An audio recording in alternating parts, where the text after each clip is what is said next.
We That's the punchline.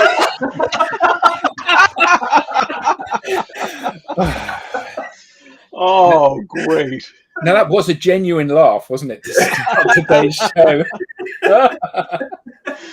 Oh, good morning, good afternoon, and welcome to another edition of the Digital Download.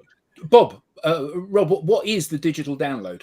The longest running weekly business talk show on LinkedIn Live. Marvelous. Today on the Download, you don't need to be self-employed to be an entrepreneur. Anyone can be an intrapreneur.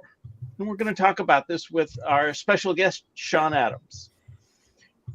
So despite the allure, the life of an entrepreneur is not always easy. At times, you are the chief cook and bottle washer.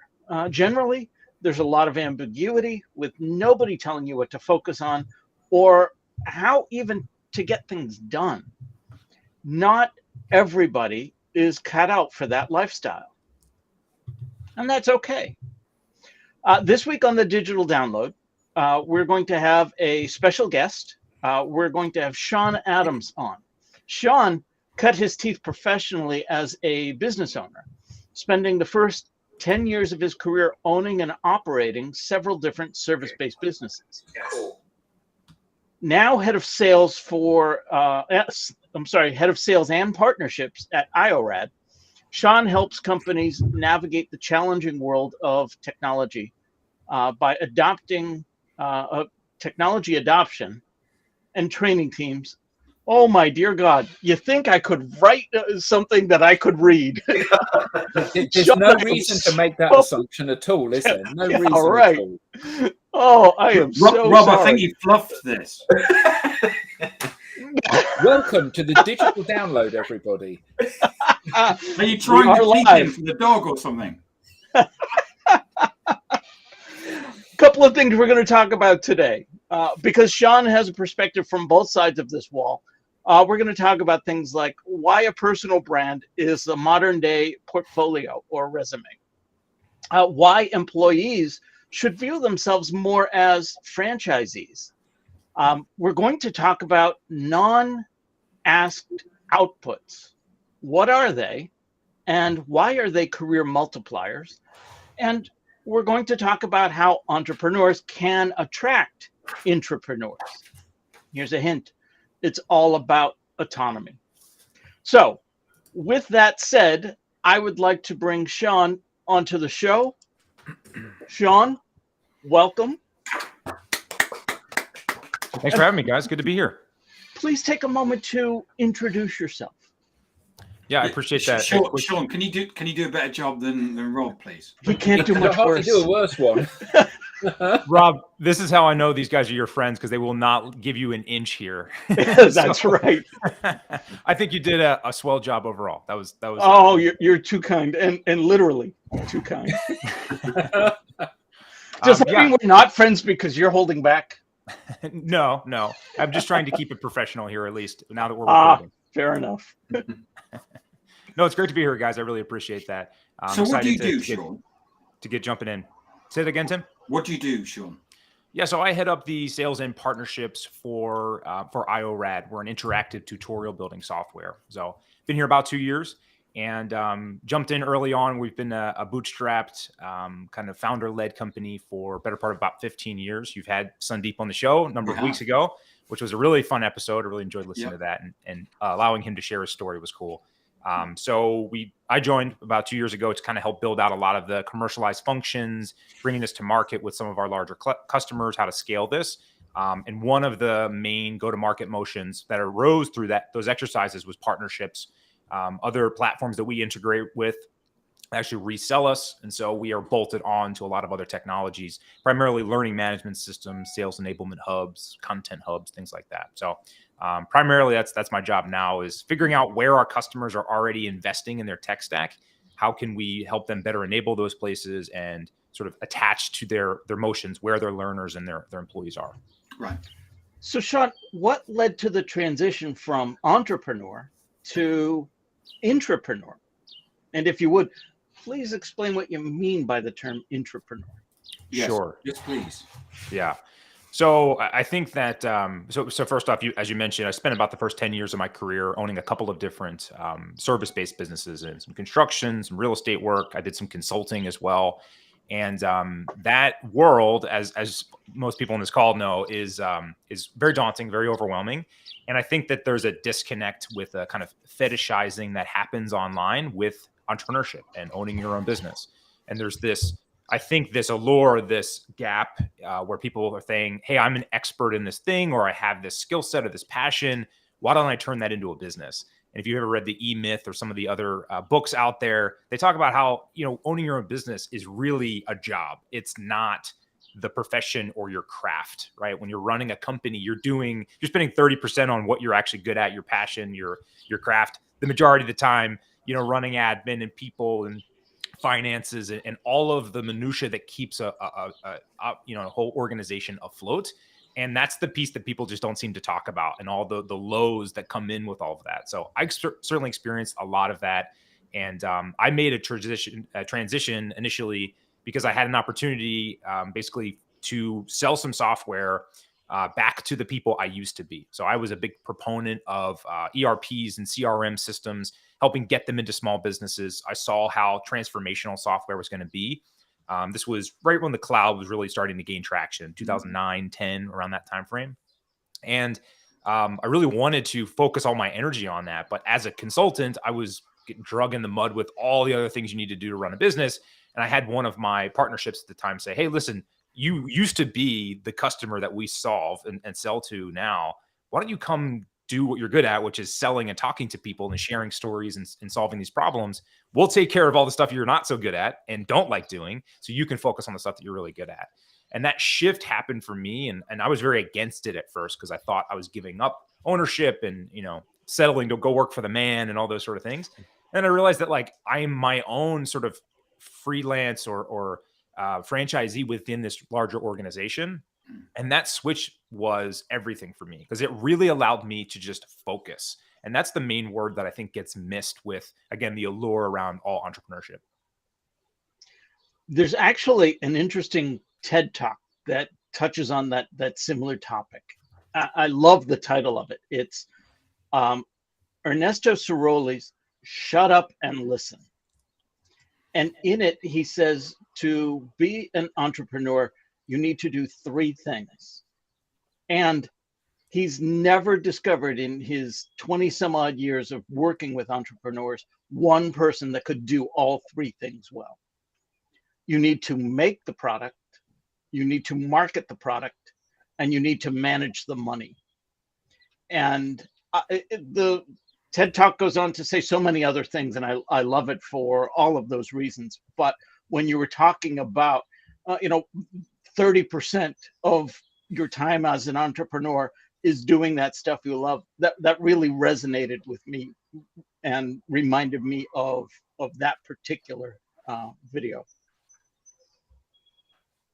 Yeah, I mean that's something that I roll out from time to time, that stat, because I think I read the story comes from the E-Myth Revisited about the woman that's the baker, and she spends 75% of her time baking bread, and she thinks, oh, if I run my own business, it'd be great. I can do 100% of my time baking bread. And then she realizes, as you said, Sean, that she doesn't. She spends 30% of her time baking bread and the rest of her time doing stuff she hates. And it is really interesting, isn't it? Although there is that other side of that. You said about kind of the giving up control thing.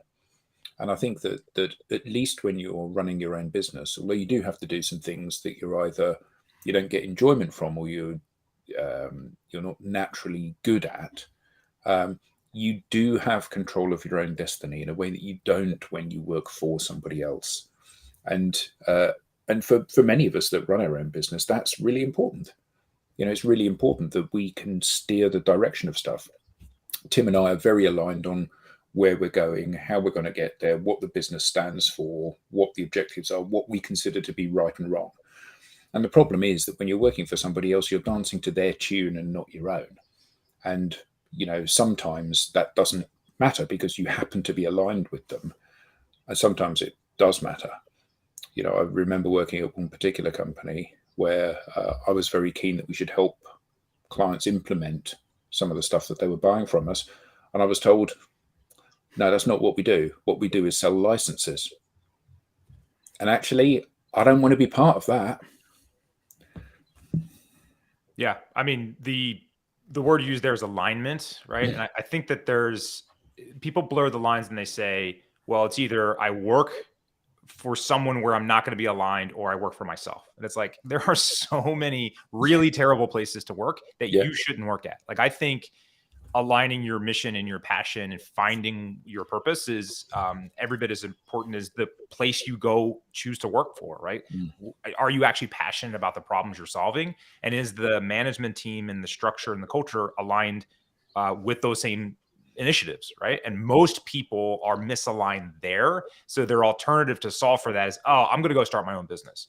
And my point is just pause for a moment and do your due diligence to see if there's a better fit elsewhere before you jump into a world that's likely not what you think it is. Not that no one should work for themselves, but I think a very, very small percentage of people are actually cut out for true entrepreneurship versus like, a freelancer or someone doing project-based work, a consultancy, something like that, where you're basically, gun for hire for a very specific skill set. Like, that's a little different. I'm talking about when you're standing up an organization with employees and scale and these sort of things. That's always my call out, is like, just because the current experience is not living up to aligning to your passion where you're working doesn't mean there aren't other places. There might not be, but there could be. And do your due diligence to check that first before you just go, you know what, screw all employment. I'm just going to jump into the deep end here. And I find a lot of people, especially in times like this, where, the employment is difficult and there's not a lot of hiring going on. So people are jumping in. And I mean, I've, spun my wheels for years trying to figure that out. And I just want to make sure people are figuring out ways to see all the options out there so that they don't go backwards in pursuit of something that they don't fully grasp. Yeah. I do think it's really important, though, that there's a big distinction between running your own business and being an entrepreneur. And I've in all of my years in the working world, I think I've only met a handful of people that are entrepreneurs. We have one of them on here as a guest, Scott Russell. He'd had a successful business that he'd sold, and another successful business that he sold, and then completely different successful business that he hasn't sold yet. But he's grown them from nothing to many tens or hundreds of millions of pounds worth of revenue. And our chairman, who is also our accountant, he said about the thing about an entrepreneur is the reason they need an accountant is that the accountant runs along behind them, sweeping up after them to keep them out of jail. And it's kind of like that. Sometimes you see those people that they see profit. And I don't mean in a nasty way, but they see profit in opportunities. The gap between buying and selling these things. Those things are just a commodity. It could be coffee, it could be oil, it could be houses, whatever. And they pounce on that because it's the thrill of the chase for them as much as anything else. But many business owners. I think it's a great story that Scott told, which just backing what you're saying, which is that Scott set up he sold a company. He was having a cup of coffee, and as he was having a cup of coffee, he realised that maybe he could do this better. And then when he was set up his coffee business, he was actually so how much do fair trade? So how much do the farmers actually get? And found out they hardly got anything. So he went to Africa. And found a farmer and said, "Can you grow coffee beans for us?" He said, "Yeah." And now Scott could have bought the farm, but he didn't. What he's done is he's actually provided a trust to allow that farmer and other farmers to actually grow the coffee beans, and they get more money. Now he could have just sat at home but he didn't. What he's trying to do is he's actually trying to make the world a better place. And that's kind of his values, and that's what he's done in terms of trying to see things differently, and used his skill as an entrepreneur to make things different for people. Yeah, and I think that vision, it can be really inspirational. But I mean, oftentimes I see business owners that have no entrepreneurial flair whatsoever, and they are executing on a process, and they may be doing it very profitably or not very profitably, kind of isn't the issue, but they haven't conjured anything up. They haven't seen an opportunity. They've just gone, okay, well, I'll just do that because that's what I know. And it kind of, I think often people potentially go into business for multiple reasons, don't they? And, it could be because you have a passion and no one's able to support you in that. So, I'm going to do it myself. Or it could equally be, I'm unemployable. Let's be honest, most of us are unemployable these days, but that's for an entirely different reasons because we choose to be. But often, people do it because it's a safety net. I got made redundant in this job. I got made redundant in this job. Got made redundant. Actually, I'm going to take control of my future and start my own business because at least if it's my business, I'm not going to be made redundant. Adam, I think you have too high a bar to measure entrepreneurship. Mark's story is great, but if I have to aspire to be Mark, creating multiple several $100 million businesses, I am never going to be an entrepreneur. I might as well just go work for somebody else because that's all I'm going to amount to. But I don't think it's that trivial or that hard to attain, the spirit of entrepreneurship. But how does one do that within an organization? Or Sean, back to you. Why should employees view themselves as franchisees? Yeah, I would say more about the doubling down on the strengths and, that alignment of what we like to do, what we naturally gravitate towards, and what we actually are good at. And they tend to all be self-serving and feed each other. And at least for me, it was the reality of like, where's an environment in which I can be in the 1% of my field? Where can I thrive? Where do I have autonomy, right? I have like a checklist of best practices of things I'm looking for. Is there an environment that can allow me to hyper focus on those things? And on the entrepreneur side, it was like, okay, well, where are there gaps? Where is my unique experience actually a massive advantage to another organization? So in the IRAD example, being very product focused, they had no sort of sales presence, no kind of account management, none of that side of the business. And so it almost became like, all right, well, we need to build a department from the ground up. We need a strategy. We don't just need someone to plug in this box. This is a startup world. It's very different than going and working in corporate America, right? There is no rule book. There's no systems and processes, right? Like I'm building all of that from the ground up. You're creating the rules though, aren't you, Sean?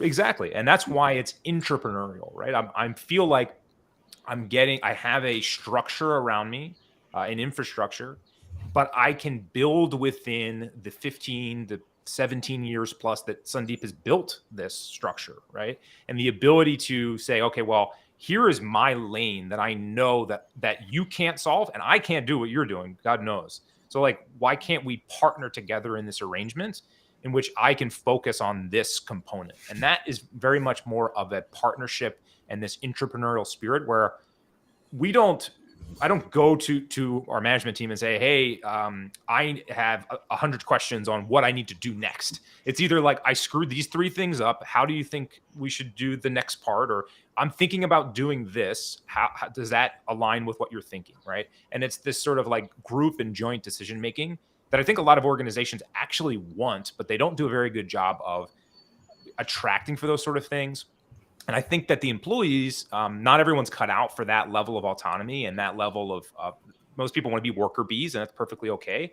But the people that want to be entrepreneurs, that's why I'm saying there's another opportunity in a lot of organizations to build and take ownership, but it has to be within a smaller structure. And you have to recognize what those opportunities are. And oftentimes you have to bring them up and suggest and showcase what those things could look like to kind of try before you buy for an entrepreneur who would maybe want to hire you and partner with you in that space.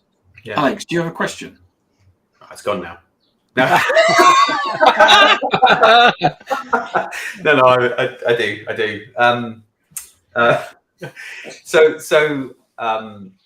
listening to you talk about entrepreneur versus intrapreneur really resonates with me, Sean. I felt I was at my happiest in the corporate world when I had more autonomy to do the things that I wanted to do. But what you describe, so when I left the corporate world in 2020, I tried to rejoin it. And what I found was every conversation I had, every interview that I did, I was, someone was trying to fit me into their box. And I didn't feel I quite fitted into their box. And I struggled with it. And I, felt like I wasn't progressing. I felt like, well, I don't want to just do something because, I need to do and say and be the person they want me to be, because I won't be happy and I won't perform. So I, in one sense, I wasn't successful in finding a job then. And so what did I do? I set up my own company and I've been going for nearly 3 years now, touch wood.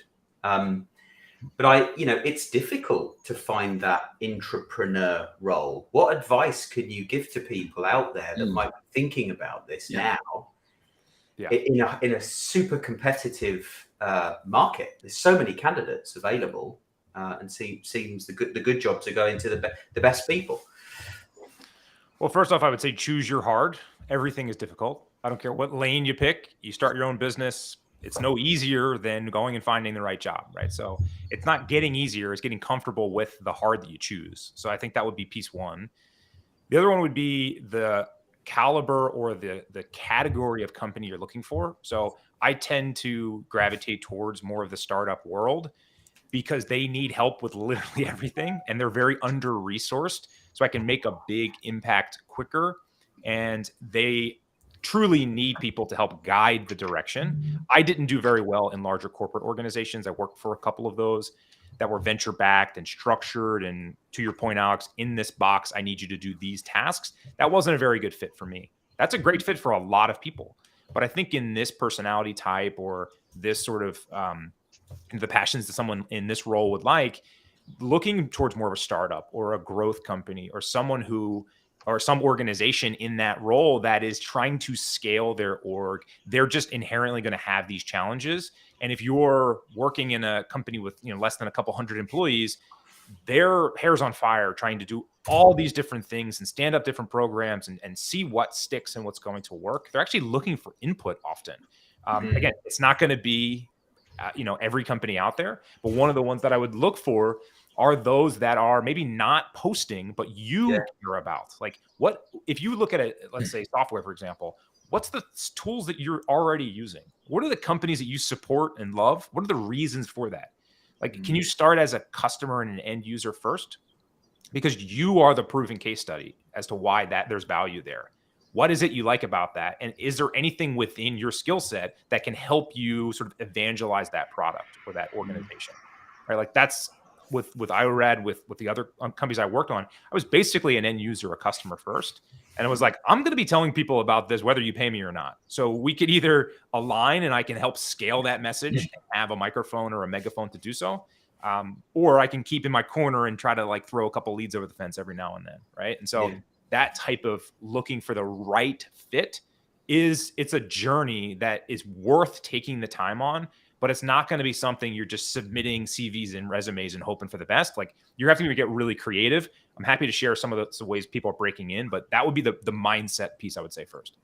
Yeah. So how do you screen for those kinds of opportunities? I've never seen a LinkedIn job posting saying, we're looking for an intrapreneur. Yeah. You will see some now because they're trying to attract like certain types of, I think it's like a go-getter type of personality, but I think it's kind of abusing the concept a little bit. But I'm not one for anything advertised. I think that's just asking for bloodied water, right? I mean, like if they're looking for that role and they're listing those bullets, to Alex's point, that you're either going to be able to fit those bullets or you're not, right? And so I think that I think it's more important to look for the brands that you care about and recognizing the problem. Like I look at searching for a job like I look at landing a top customer, the top account. I am prospecting, building research, figuring out insights, reading reports on them, connecting with their counterparts, figuring out their org structure, listening to their customers, watching them on webinars, listening to the employees talk on podcasts. I'm trying to learn as much as I can about that organization. By doing so, I'm recognizing the gap. What I'm selling at that point is not my product or service. It happens to be me and my employment or my specialty, my skill set. It's the exact same thing. So it's, kind of like ICP, right? So what is your ideal, kind of company profile? And then what is it that where are the gaps to where you can actually add value to, right? And for the IRAD example, there wasn't a sales team. You need a very specific person to do the work that I'm doing here, right? This is not for everyone, but I couldn't do anything else. Like, this is how I have to function. So it took a while to figure that out. And I got this job not from a job posting, right? Sundeep and I just connected, started talking, and that's how this happened. So I think there's a I think it's an organic approach that needs to be taken in, and you have to look at things differently. Otherwise, you're just going to be a number in a larger list. If I'm hearing you correctly, it's not about hitting the easy apply button. It is not. Is there something, we had your CEO on here, and he comes across as a fantastic guy. And I just wondered, is there something in the culture that you need to be looking for as well? Because I totally agree with you about finding the job, but part of that then is about going to the interviews and asking the right questions. So what should we be asking for or looking for in terms of culture within an organization? Yeah, it's going to have to align with what your particular personality is going to look for. So I'll just use myself in this example. I view myself as an intrapreneur, right? So that means that I am looking for a place where I can own a part of this success and growth. I have ideas, I'm opinionated, I have processes and things that I care about that I'm going to bring into this organization. They're not going to be a fit for most. I'm asking questions about, like, what does the existing structure look like? What has worked and hasn't worked before? What did you try right before this, right? Like, why are you interested in this? What are you interested in me? And more importantly, what is the working relationship going to look like, right? So the biggest thing with Sundeep, besides his ability to kind of captivate with his stories and all the other things that he has going on for him, there was just this level of autonomy where he was looking for my advice and buy-in for things. It was like, I'm not an expert in this business development role, but I have 17 years building this product and solving this problem. I know that piece super well, and I know my role, but I need to grab team members that can own other components, but give a shit about it, right? Like, they're not just trying to show up and wait and go, so what would you like me to do this week, right? Yeah. There's none of that. It's an autonomous relationship where it's a check-in and that working portion. So my questions were all around feedback loop, timeline, how do you measure success? What metrics do you actually track, right? And like, from his answers, I could understand that, like, it was gonna be easy to make impact because there wasn't a great measurement tool around that. And I could impact that quickly through the way in which I could see. Did you ask about whether you could make mistakes and fail? Yeah, I mean, that's a big part of it. I mean, he talks about the concept of a proof of concept, and everything is a test, right? He comes from the product world where you're just standing up a feature, getting feedback, testing, iterating, changing, deciding if you're going to keep it or not. And he takes that as like a lifestyle, right? So like, nothing is a strategic corporate decision. It's very much like, we're going to try a bunch of crap, see what's starting to gain traction, what we're getting good positive feedback on. We're going to screw up a lot of stuff in that process, and that's perfectly okay. And that environment for testing and trying was again, like a major piece of the pie for me, because to the other points here, it wasn't going to make me feel misaligned with the mission.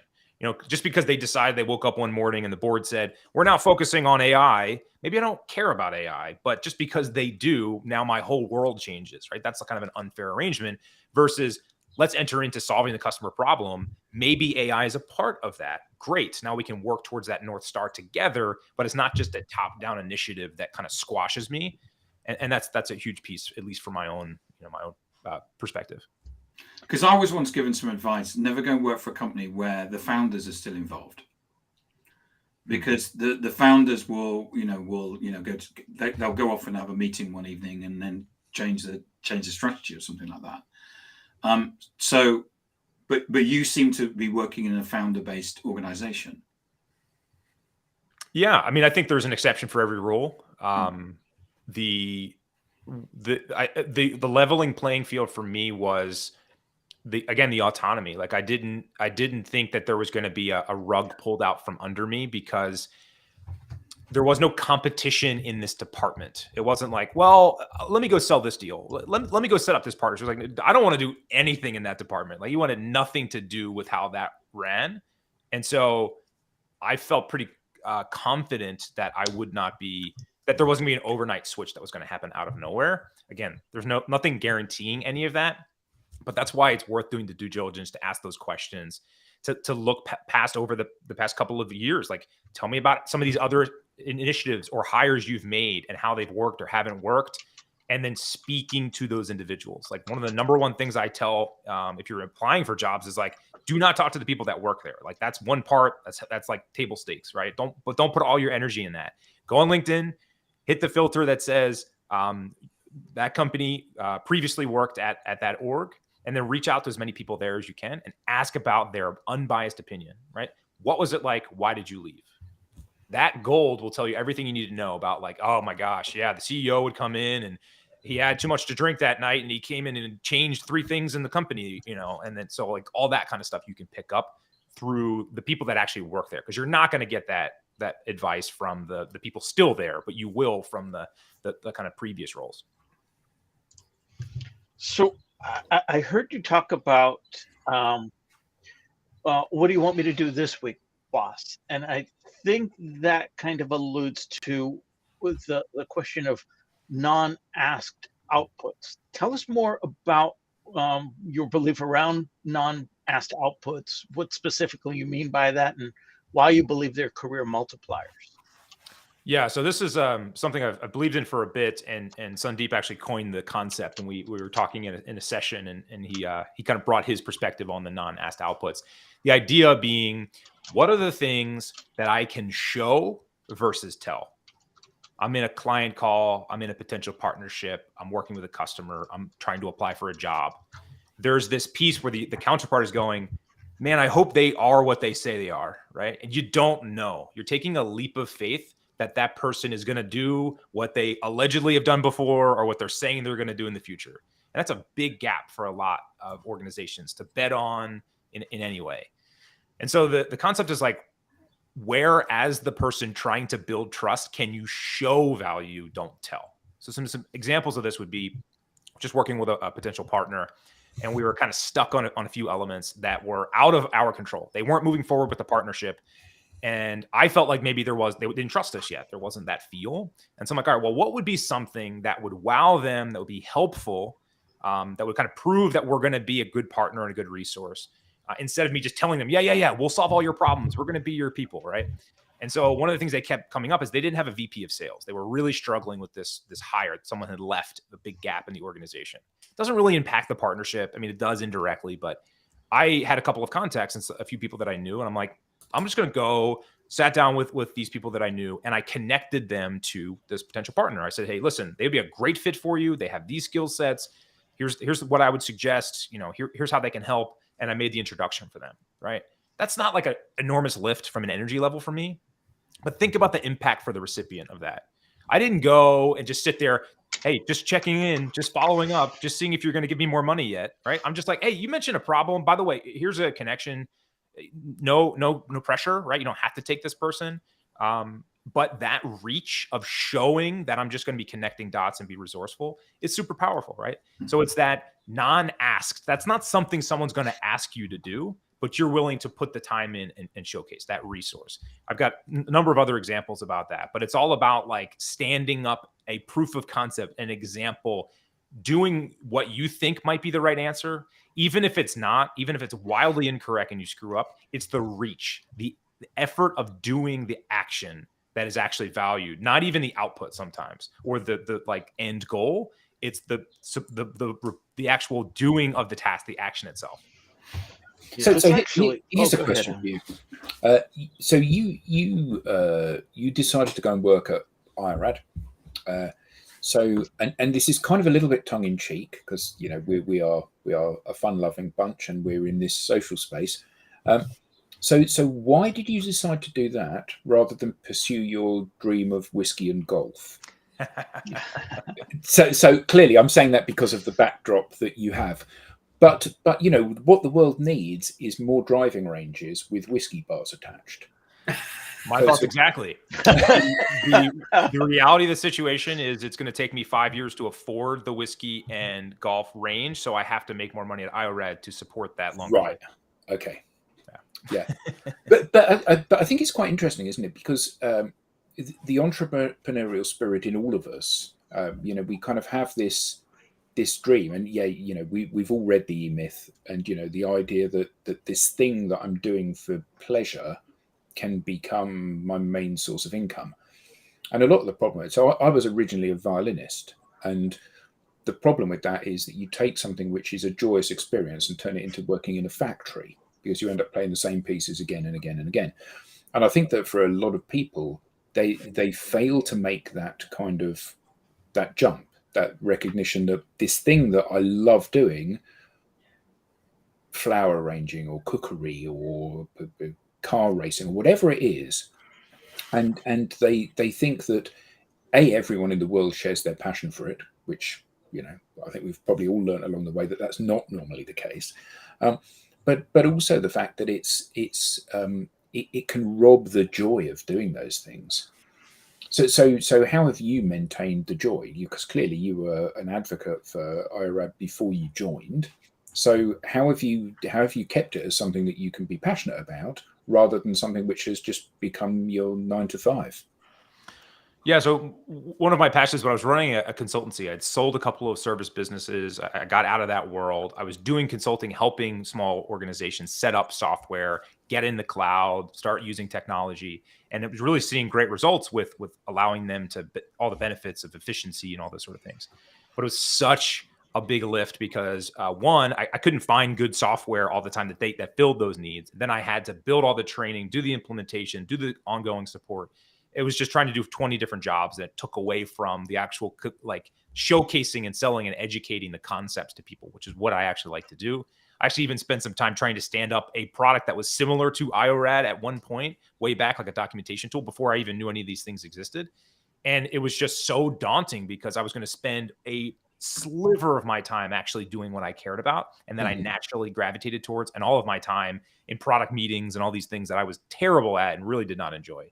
And so the shift for me was really realizing that if I were to join IORAD, I'm able to hone in on just those other things. I'm not doing product calls. I'm not making decisions about where a button's going to be on a screen or marketing collateral or all these other things. I'm actually focusing on the things I'm good at.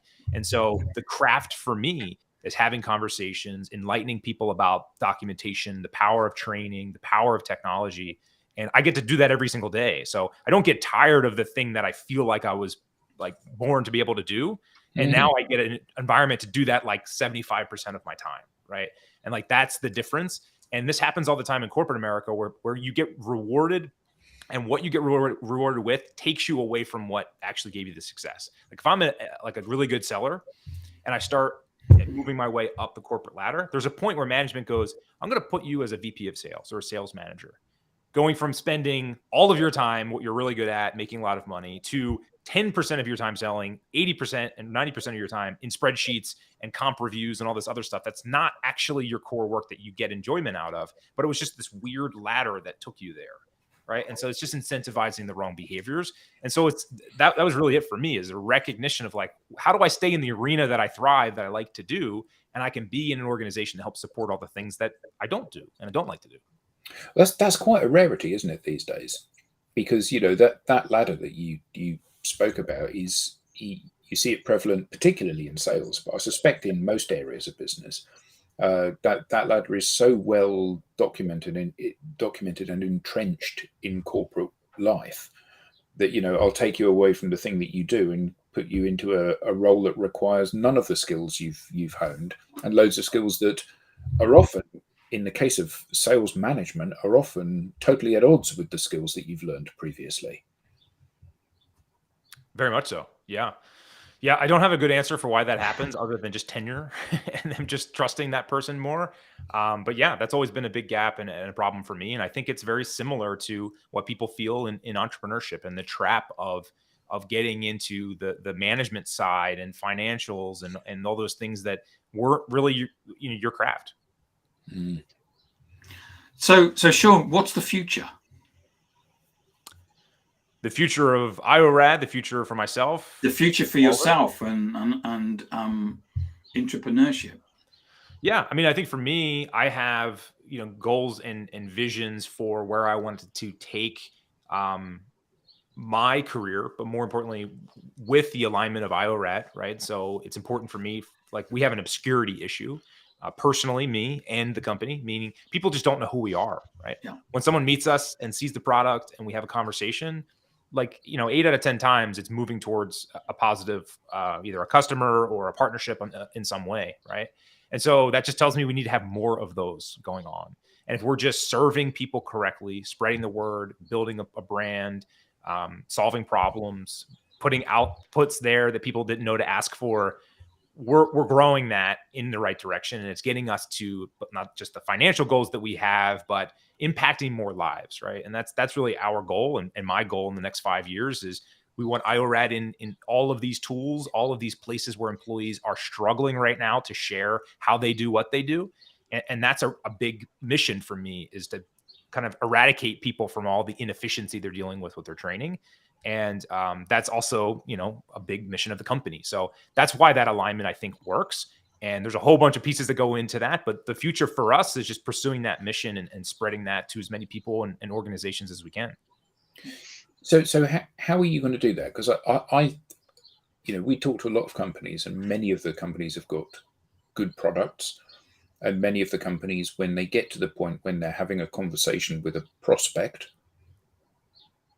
I say a prospect, that makes it sound like they're processizing their recruitment of clients. And I don't mean it in that way, but with somebody that is a likely candidate to buy their product and it's a really good fit for them, they get a very high strike rate of that moving on down the conversation. But the challenge that they have is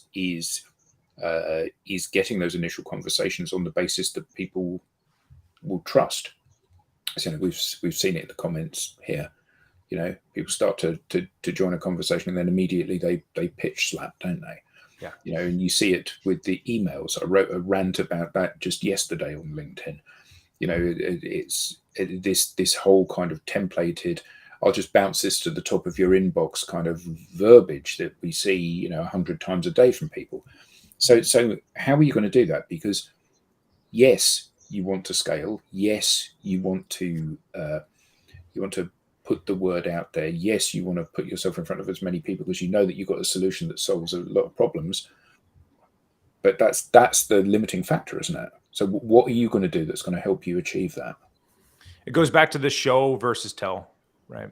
Every salesperson is doing that in the comments, in emails, everywhere else. Let me tell you. No value exchange, just what I could do for you, what I might be able to help with.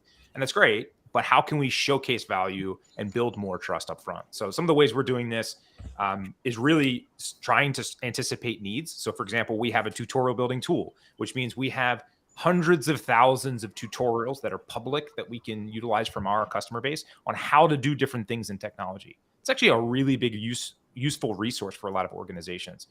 And we're on LinkedIn, we're in our prospect calls, in our communities, in our partnerships, in different ecosystems. And we're just providing free tutorials. We're saying, hey, I noticed you dropped a comment asking questions about HubSpot. We have a free library of all those tutorials here, and we're just putting them there. No ask, no call to action, nothing. We are just planting seeds as we go with resources, with tutorials, with connections. We are helping people find jobs. We are exploding our network on LinkedIn to try to make connections with people, support their content, understand the dialogues that are happening out there. And that is just deposit after deposit after deposit. And every week there's 1 or 2 or 3 people that are saying, hey, I saw that thing, or this was a cool connection, or I saw your LinkedIn post where you told me how to do this. I noticed you don't have a website selling a course. Like, no, I don't. It's not designed for me to monetize this idea or this video. The idea is for the long-term benefit for you to understand how we can impact the organization. And to do that, I got to give away some shit for free. You have to actually help people solve some stuff and show the value. Don't just tell them that they're going to get value after they give you money. Yeah, Sean, I think I've heard you allude to networking a couple of times now. You've said that the job that you landed with IORAD was not a job that was posted. The obscurity issue that you're dealing with, and you have a strong personal brand online, and I think it's more than just whiskey and golf. Tell us a little bit more about why a personal brand is the modern day portfolio, why it's so important, and maybe if you're inclined, how can someone get started? Yeah, I mean, I think that LinkedIn's the perfect example for this. I'm using sales in these examples because it's my world and what's easy to comprehend. But if I'm looking to hire someone, for example, as a salesperson, and again, I'm just looking at their resume, or I'm just talking to a previous employer, I'm just thinking about what they're telling me they might do. I don't really have any value I can see. There's nothing tangible. Well, what if there was like videos and connections and comments and a podcast they were interviewed on, and other communities that I see them constantly adding values? I hear how they think. I see how they write. I actually see them on video. Like, you instantly build rapport. Like, I've never met any of you, but we will leave this conversation feeling like we kind of sort of know each other, simply because you could see my face and we could hear each other talk. Like, that's the only way you get to know someone. And I look this much more credible just because I was on this podcast. Even though I could have said a bunch of nonsense that wasn't actually not on this podcast, you won't believe me. Well, he might look credible. So this alone, you start to position yourself as a thought leader or someone who has an opinion that's worth listening to. And it's such a powerful portfolio builder when someone can log on and go, oh, you've got a presence here. You're posting stuff. You're putting yourself out there. You're sharing your thoughts.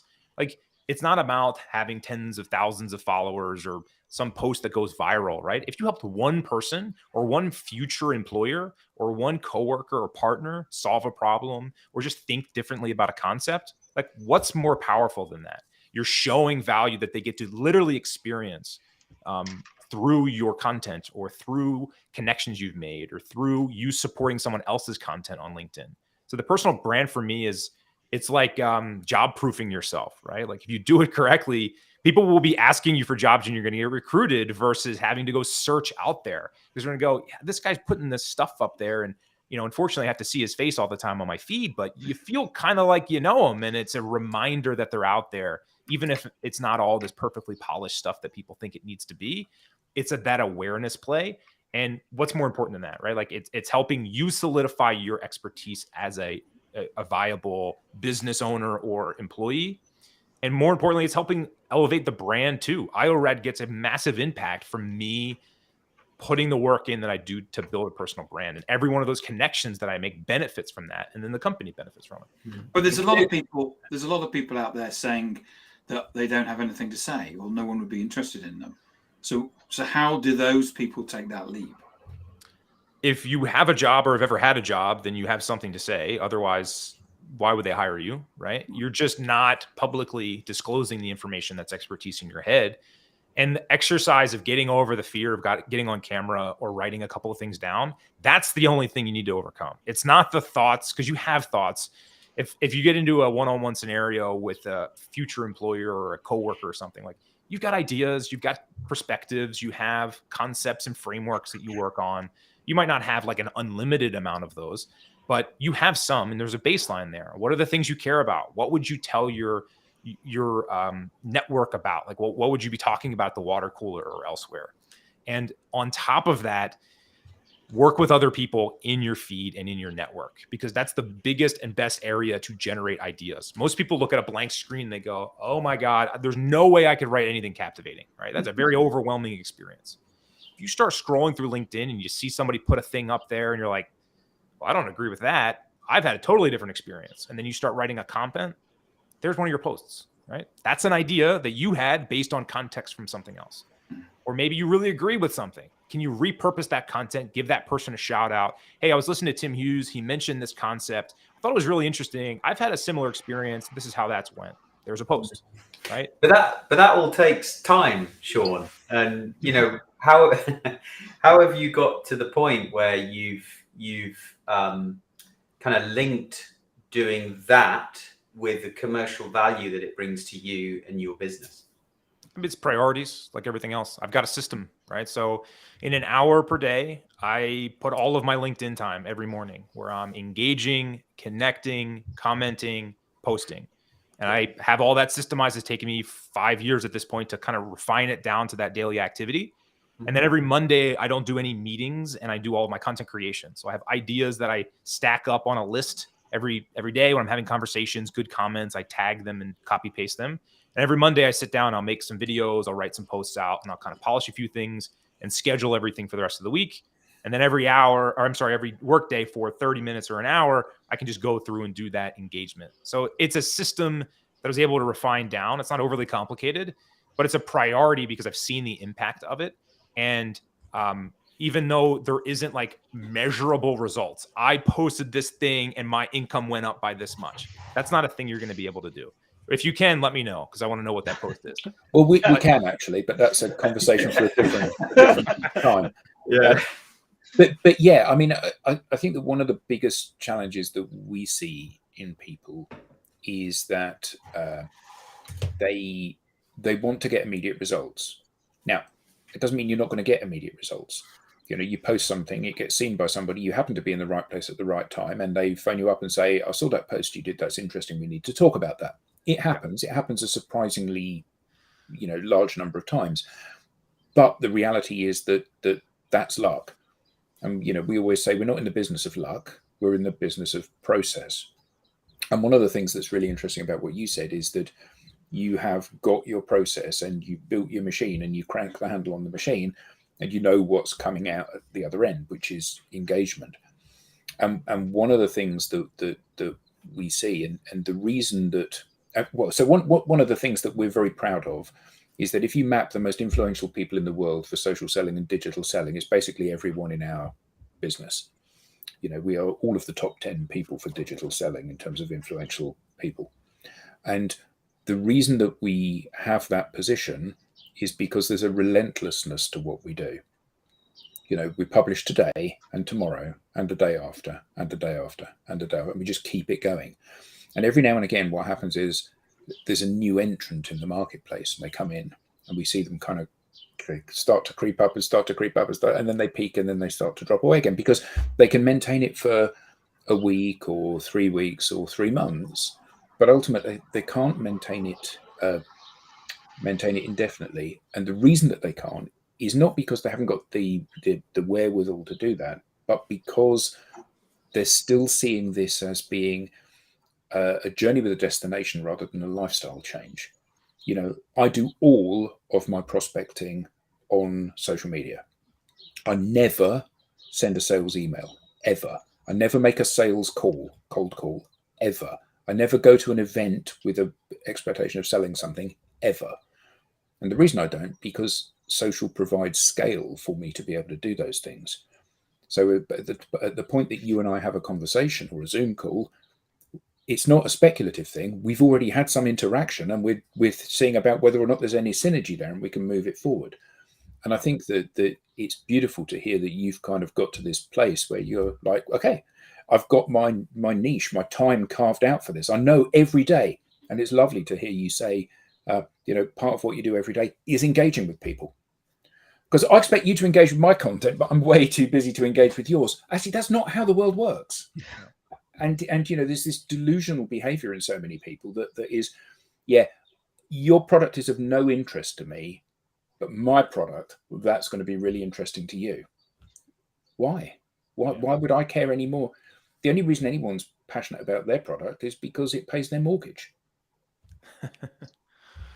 Yeah, beautifully said. I mean, that's absolutely been my experience, and I don't track it I don't know that if I put in this many hours, I'm going to get this many leads. It is different. I don't always know that output. And to your point, you cannot control that output. But to me, the only thing that I care about is the input. What are the things in my control? And I am constantly trying to refine my week down to those activities that give me the highest leverage for putting me in a position to have more luck. And for me, it's those inputs on LinkedIn. I don't really even think about, did it get 500 views or 1,500 or what? I don't even think about that. It's just that the activity is the win. The action of doing the thing, clicking the button and putting the thought in was the win. What comes after that, you literally cannot make a person talk to you or anything else. That impact is everything. And the last piece I would say is from a, not just a sales perspective, but just a broad level ability to convey ideas. I think one of the main reasons I've been able to scale up in my professional career has been to write and to speak on video, because it forces you to crystallize thoughts into some sort of logical pattern that other people can understand. Beautiful. And even if you're not in a customer facing role, the ability to take all this nonsense that's in your head that you don't always have a good sounding board for and throw it on a piece of paper or on a post. And even if one person engages with it or no one engages, the activity of distilling, making sense of something and putting it into a narrative is really, really good for just general professional development. Again, even if it doesn't land you a job or anything else. Sometimes you can even screw up on video, live video, and you survive. But we would never do that, obviously. No. Rob, could you put up Adam's comment for us, please? Because I think there's some really good points in there about. He says, absolutely and totally agree, Sean. Not always being about the high numbers of connections that you have, but more about the diversity and the quality of your network, to have a laser focused reach with your digital footprint. I mean, I think that's really good advice, Adam, in terms of having a wide and varied network. High number of followers may only mean influence, but no deep chops through leadership that mean more with substance. Thanks, Adam. Yeah.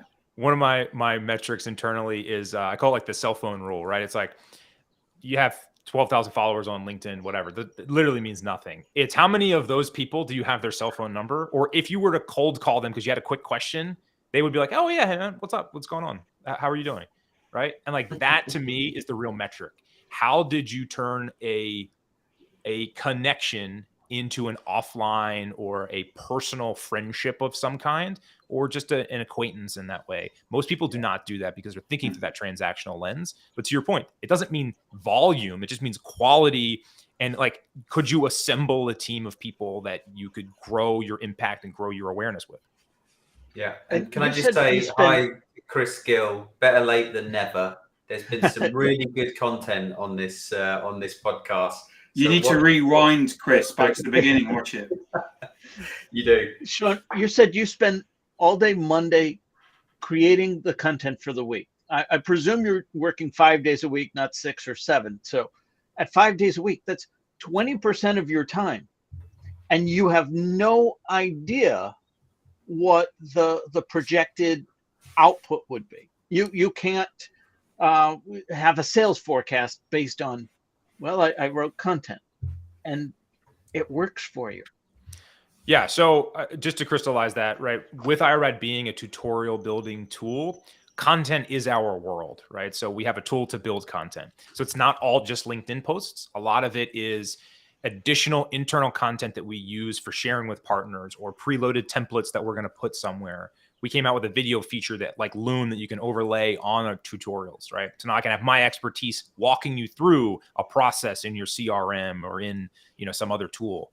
And so I spend time making that content. A lot of that gets repurposed onto social, but it's more about the time of taking and building those non-asked outputs so I can have this arsenal of tools that I know when someone comes to me, I'm like, give me 12 seconds and I can send them a link to something useful that I made, right? And that is why I spend all that time doing it. I put a lot of that publicly out there, which, does well and we get connections and all that sort of stuff. But for me, it's just having all of that expertise in this consumable fashion, because I can give that away to partners, give that away on sales calls, repurpose that online. So it's kind of a cumulative content approach. It's not strictly just for all of my posts, although that is, one of the big pieces I focus on. That's awesome. Awesome. Yeah. Well, I'm sure we could go on with lots of additional questions, but we are reaching the top of the hour. So even if the conversation continued, LinkedIn would cut us off. So I did want to take a moment to thank the audience for their contribution to the show. Sean, if they wanted to reach you, how could they find you? You can cold call. I mean, sorry, no. LinkedIn's the best place. Yeah, if you try to put content out there, support amazing people like the panel here. So I thank you guys for the time, and LinkedIn's a You're great welcome, place to Sean. connect and support each other. Thank you so much. Thank you very much. Thank you so much, Sean. Cheers. It was great having you on the show. Thanks, Sean. Thank you. Bye-bye.